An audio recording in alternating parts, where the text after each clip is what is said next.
मैं महंगे और सस्ते के चक्कर में नहीं पड़ता। खूबसूरत होना चाहिए, अच्छा होना चाहिए। मेरी कोशिश होती है कि ये जो कुर्बानी है इसका गोश्त घर में रखने की बजाय जो है मैं ज़्यादा से ज़्यादा बांट दूँ। इस पर होती है बेगम से लड़ाई भी। देने का वक्त आ गया है, अब लेने का वक्त तो ख़त्म हो चुका।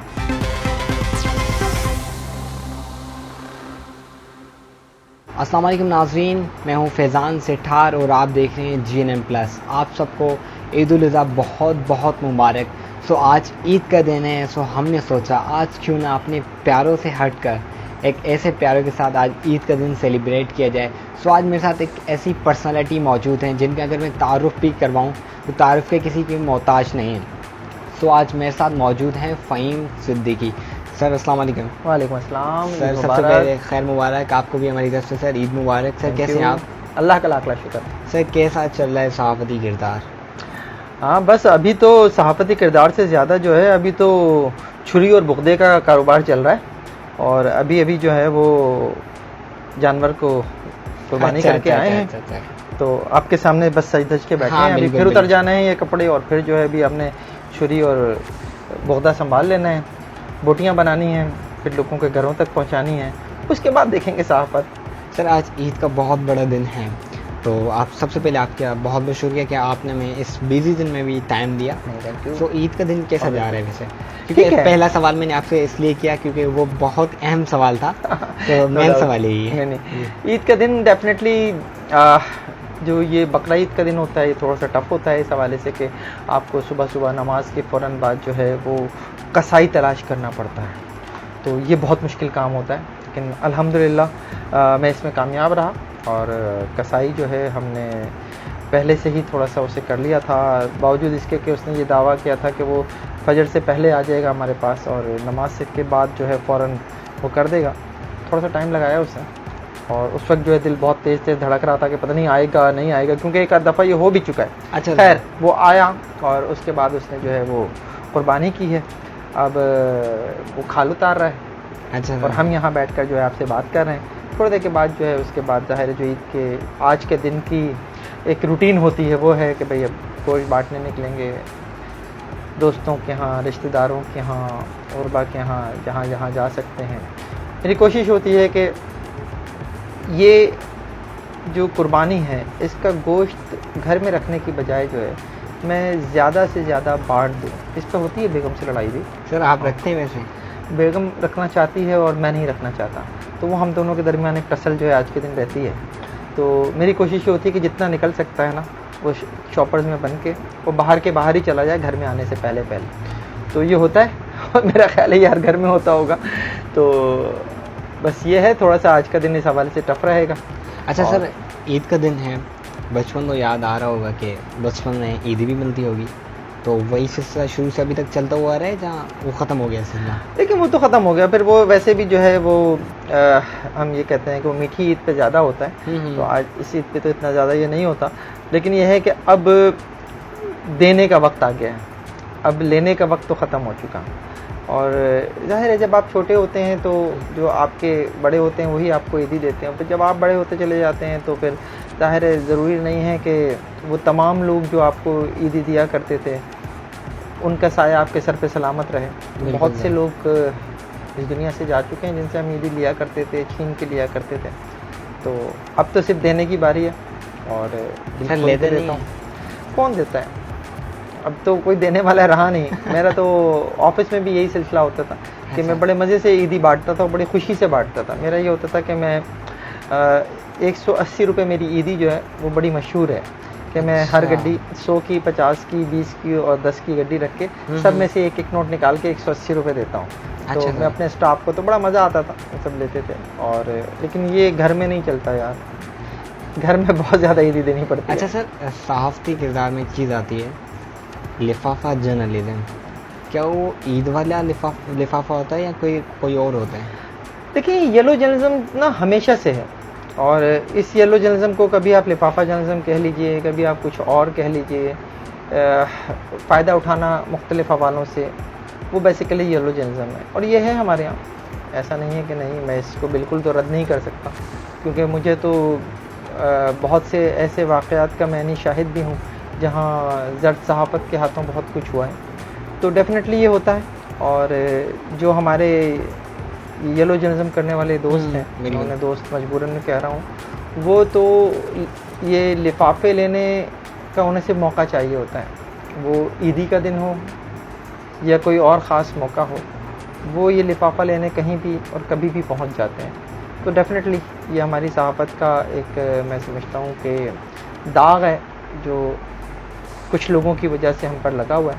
और ज़ाहिर है ये ऐसा नहीं है कि ये चीज़ जो है वो सिर्फ सहाफ़त में है, ये दीगर शोबों में भी मौजूद है। और हम चूँकि हम एक ऐसी सोसाइटी के लोग हैं जिसके लिए मैं हमेशा कहता हूँ कि हम 2 नंबर सोसाइटी के 2 नंबर लोग हैं। तो जहाँ इस हद तक 2 नंबरी हो, वहाँ ये सब कुछ हो सकता है और होता है। अच्छा सर, इन सब चीज़ों को हटा के मुझे बताइएगा, जानवर आपने कौन सा ख़रीदा है और सबसे ज़्यादा महंगा वाला ख़रीदा है या सस्ते वाला ख़रीदा? अरे नहीं भाई, मैं महंगे और सस्ते के चक्कर में नहीं पड़ता। जानवर हम जो है वो गाय की कुर्बानी करते हैं और गाय ही ली गई है इस दफ़ा भी। और एक दोस्त की तवज्जुह से जो है वो उन्होंने मुझे वीडियो भेजी, हमने जो है उन्होंने कहा कि पंजाब में खड़ा हुआ है, वहाँ से हम आपको मंगवा देते हैं। अच्छा, पंजाब अच्छा जानवर है। तो वो वहीं से लोड हुआ, जब वो वहाँ से लोड हुआ तो वो मेरे नाम पर लोड हुआ। अच्छा, और फिर वो यहाँ से यहाँ पहुँचा। तो मैं महंगे और सस्ते के चक्कर में नहीं पड़ता। खूबसूरत होना चाहिए, अच्छा होना चाहिए, दिल को लगना चाहिए, बच्चों को पसंद आना चाहिए। असल चीज़ तो अब तो यही है ना कि बच्चों को पसंद आना चाहिए। सहाफ़त का जो किरदार है सबसे पहले कहाँ से स्टार्ट होता है आपका? मैंने बेसिकली प्रिंट मीडिया से स्टार्ट लिया और प्रिंट मीडिया में मैं कोई 10 साल रहा। इस दौरान कौमी अखबार, हुर्रियत अखबार, जिसारत अखबार, ख़बरें, KPI न्यूज़ एजेंसी और फिर रोज़नामा एक्सप्रेस। रोज़नामा एक्सप्रेस जब मैंने ज्वाइन किया था तो उस वक्त अखबार नहीं आया था, मैं उसकी भी एक तरह से फाउंडर्स की टीम में शामिल था। मैंने 28 मई को, जिस दिन पाकिस्तान ने जो है वो एटमी धमाका किया था 28 मई 1998, मैंने उस दिन जो है वो एक्सप्रेस ज्वाइन किया था। तो 4 साल में प्रिंट मीडिया में एक्सप्रेस में रहा, इससे पहले का मैंने आपको बताया। और फिर 2002 में जो है मैं प्रिंट मीडिया छोड़ के इलेक्ट्रॉनिक मीडिया में आ गया था। अच्छा। और फिर जब से अब तक जो है वो इलेक्ट्रॉनिक मीडिया में, अब डिजिटल मीडिया की तरफ जा रहा हूँ। सर, कभी खौफ रास नहीं हुआ कि साफ़ी किरदार सहाफ़त करना इतनी आसान नहीं है अब?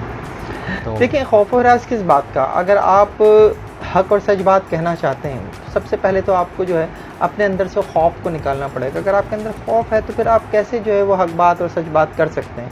डेफिनेटली मेरे साथ चीज़ें हुई हैं, ऐसा नहीं है कि मेरे साथ चीज़ें नहीं हुई। एक से ज़्यादा वाक़यात मेरी सहाफ़ती ज़िंदगी में हुए हैं, जिसमें एक तो यही जो भी हम थोड़ी देर पहले भी जिक्र कर रहे थे कि जब 10 मुहर्रम का वाक़या हुआ जिसमें मेरा बेटा और भांजी शहीद हुए, मैं ख़ुद बहुत बुरी तरह से ज़ख्मी हुआ। इसके अलावा जो है वो एक दफ़ा घर से निकलते हुए जो है वो किडनैप कर लिया गया और बहुत देर तक तशद्दुद करने के बाद जो है एक वीरान इलाके में छोड़ दिया गया। इस तरह की बहुत सी चीज़ें जो हैं वो ज़िंदगी में रही हैं, लेकिन कभी खौफ महसूस नहीं हुआ। लोगों की दुआएं, माँ की दुआएं, उनके ज़रिए जो है वो चल रहे हैं और चलते रहेंगे इंशाल्लाह। सर, आप क्या समझते हैं कि हामिद मीर साहब कहते हैं अगर नौजवान सहाफ़त करना चाहते हैं तो अपनी ज़िंदगी से आठ उतारें, क्या ये वाकई सच है? देखिए, हामिद मीर साहब जिस सिनारियो में बात कर रहे हैं वो एक डिफरेंट सिनारियो है। अच्छा। वो कहना ये चाहते हैं पाकिस्तान में कि सहाफ़त आज़ाद नहीं है, और ये बात मैं भी कहता हूँ, पाकिस्तान में सहाफ़त आज़ाद नहीं है। लेकिन हमने अपने सीनियर्स से ये सीखा कि बिटवीन द लाइंस कैसे बात करनी चाहिए। अच्छा। और पाकिस्तान में कोई पहली बार तो ये वाले हालात नहीं है कि मीडिया के ऊपर पाबंदी हो, मीडिया के ऊपर जो है वो मुख्तलिफ़ किस्म की पाबंदियाँ लगाई जा रही हों, ये दो, ये नहीं दो, ये छापो, ये ना छापो, ये पहली बार नहीं है। लेकिन हमने अपने सीनियर्स को देखा, जब 1978 में ज़ियाउल हक़ का मार्शल्ला था तो उस वक्त तो इस हद तक सख्ती होती थी कि अखबार प्रिंटिंग में जाने, प्रेस में जाने से पहले, प्रिंटिंग प्रेस में जाने से पहले वो इन्फॉर्मेशन में जाया करता था, जहां मेजर लेवल का एक शख्स जो है वो बैठा होता था, वो अखबार को देखता था और उस अखबार में से जो खबर उसे समझ नहीं आती थी वो खबर निकाल देता था। तो अखबार उसके पास ले जाने वाले जो है वो ये करते थे कि जनाब 3 कालम की कुछ इजाफी खबरें ले गए, 2 कालम की ले गए, सिंगल कालम की ले गए, कि वो जो जगह वो जो खबर उखाड़ेगा उसकी जगह कोई दूसरी खबर लगा दी जाएगी। फिर हमने उन्हीं सीनियर्स ने ये फैसला किया कि नहीं, लोगों को ये बताने के लिए कि हम पर जो है वो सेंसरशिप है, जो खबर वो निकालेगा वो खबर खाली जगह छोड़ दी जाएगी और अखबार ऐसे ही प्रेस में भेज दिया जाएगा, ताकि अगले दिन अखबार पढ़ने वाले को ये पता चले कि यहाँ कोई खबर थी जो अब नहीं है।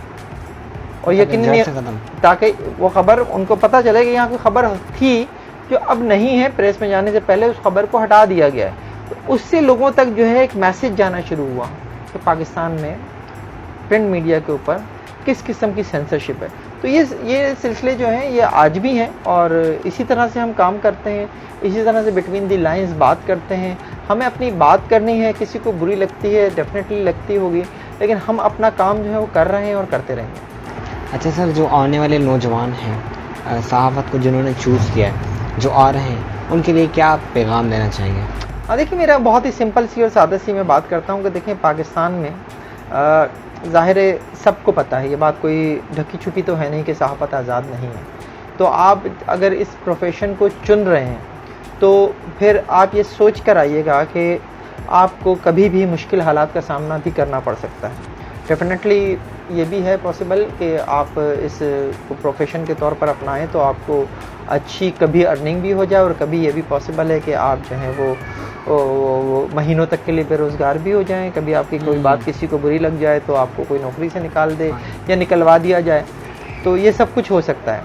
तो सोच समझ कर आइएगा, फील्ड बुरी नहीं है, हक कहना चाहते हैं, सच लिखना चाहते हैं तो डेफिनेटली इस प्रोफेशन को ज्वाइन कीजिए, लेकिन जहन में सब रख कर आइएगा कि आप पाकिस्तान में रहते हैं। पाकिस्तान। सर, कोई प्यारा सा मैसेज, आज ईद का दिन है, सो आखिरी जो मैसेज होगा क्या? देखिए, मैं तो सिर्फ इतना कहूँगा कि ईद मनाइए और खूब मनाइए।